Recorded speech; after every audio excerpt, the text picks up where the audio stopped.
All right, it's our friend Asif. Go ahead, Asif. Hi Alex, hope you're well. I just wanted to get your response to the statement by US Soccer last night. Do you think this is a step closer to equal pay, or are they trying to create a division between you and the men's team? Well, as a PA, we still need to chat about the statement given by U.S. Soccer.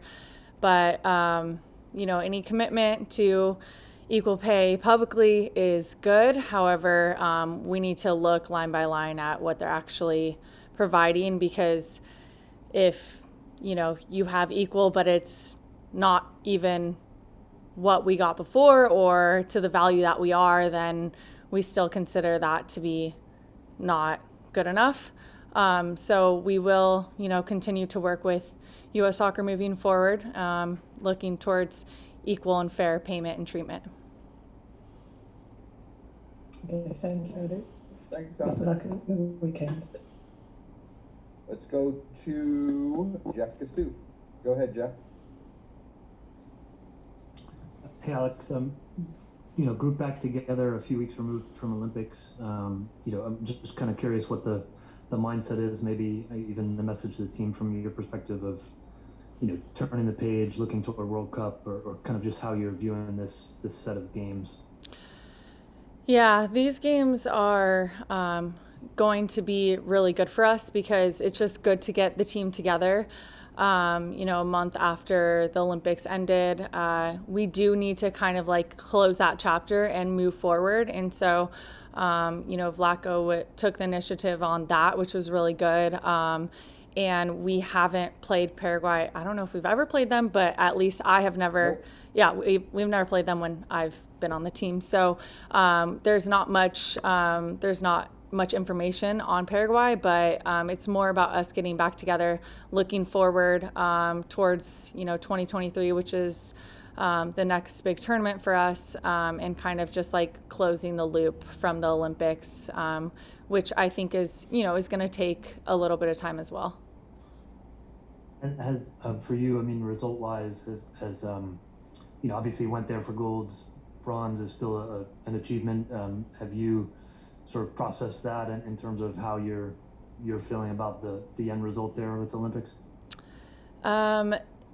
It's still a process mentally. It was very exhausting. It was a different Olympics than ever before, and not in a great way. Not only because of the finish, but also just because of the implications that COVID had on the tournament in general, not having fans and all the things that you guys know. So it's still a process, I think, for a lot of players, and each player has their own timeline on closing that chapter. But I think coming in as a team, as much as some of us may have wanted to stay with our club teams, I think it's a really good thing for us to come in here and just kind of try to close that chapter collectively as a group and talk through the things that could have been done better, that were done well, and then also just knowing that we weren't alone and feeling the things that we felt throughout the tournament, the feeling of not playing well and not really living up to expectation that we'd set for ourselves for this team, and a couple of other things. So it's definitely a process in closing that chapter. Thanks, Alex. Thank you. Thanks, Jeff. Let's go to Ann Peterson. Go ahead, Ann. Hi, Alex.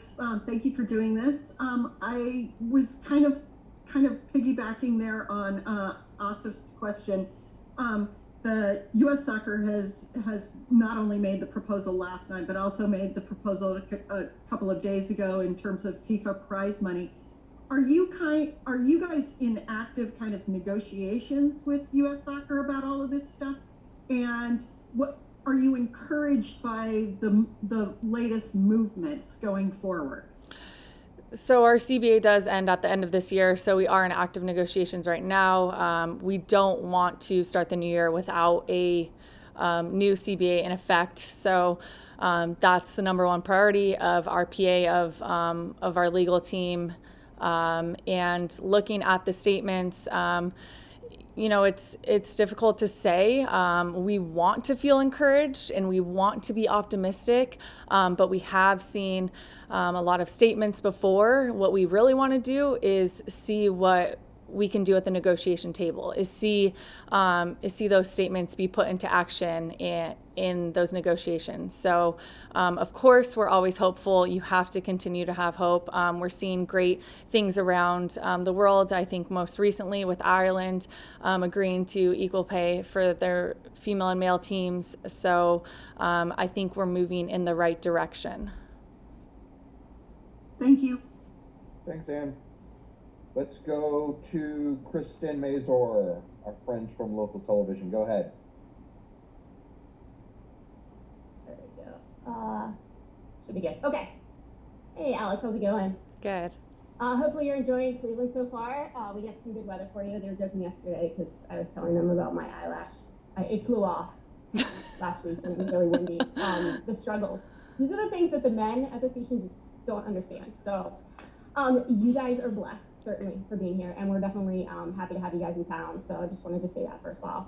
I know a lot of fans are really excited about the match tomorrow.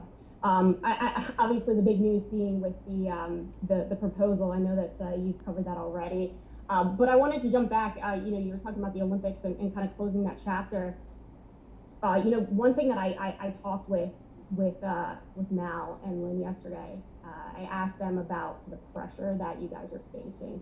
Obviously, Kristen taking that time away right now, I think that's incredible of her personally. And we've seen with some other athletes, especially during the Olympics, like Simone, who decided to step away.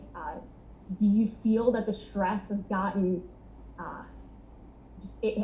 bigger? And if so, how do you deal with that? Honestly, I think that it's just been really different in the last year and a half because in general, we've been a lot more isolated. You've spent a lot more time alone. You're not able to do the normal things that you would want to do, go out to coffee, go to dinner, grab a drink, with friends, with teammates. Like, it's just different. And so you don't find yourself in like that open environment that you would typically find yourself in. So I think it's just really isolating. And I think that it does affect every individual on a different level. I think we tried to do the best we could at the Olympics, but it was really difficult not being able to go outside, always sitting at the same table with the same 3 people for every meal for 38 days. Things like that wear on you. So I think like every individual has had to deal with it in a different way. And so, for me, like I had said before, that the Olympics was just mentally exhausting, and I'm still not only processing the result and the journey that we had in the Olympics, but also the after effects of that, kind of like all of the emotions that come along with it. So as much as I think we like put on a face for the public and everything, like a lot of us struggle in our own ways privately, and with our lives now also being like on social media and so much more public, social media being such a big presence in everyone's lives today. I think like it just has affected us a lot more. It just feels like everyone's opinions are heard on such a bigger level than before. So I think it's different navigating these waters than it was, I would say, 5 years ago or more. Awesome. Thanks, Kristen. And thanks, Al, for your eloquent response. Let's go to Alex Ozzie, and this will be the last one unless anyone else raises their hand. Go ahead, Alex. Hey, Alex. Thanks for taking the time today. I would love to get your thoughts in terms of reflecting on your experiences returning home from London and Rio, in terms of like the juxtaposition of the Olympics and the growth of women's professional soccer, from not having the NWSL back in 2012 to having a more robust league now, and just like what that feels like in terms of coming back to a women's professional soccer league. Honestly, I feel like the quality of the NWSL is the best in the world in terms of its parity among the league.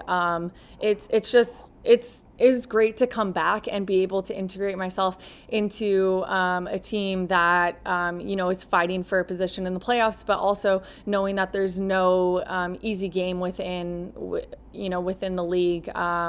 Is important as well. This league has grown tremendously. I think there's still a lot of growth to be had. It's still a very young league, but obviously it's the longest lasting league to date in the US, and it's has now kind of the foundations needed. So coming back from London and Rio were a little bit different for sure. I think coming back here, as much as I think like national team players on their respective teams were missed.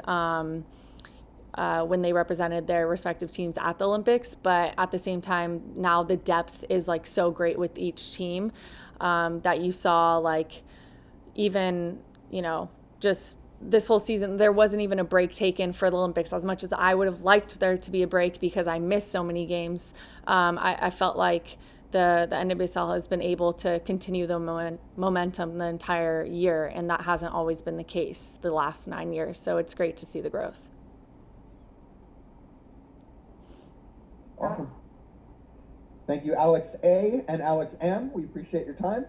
And we'll go dark and come back with Katarina. Thanks.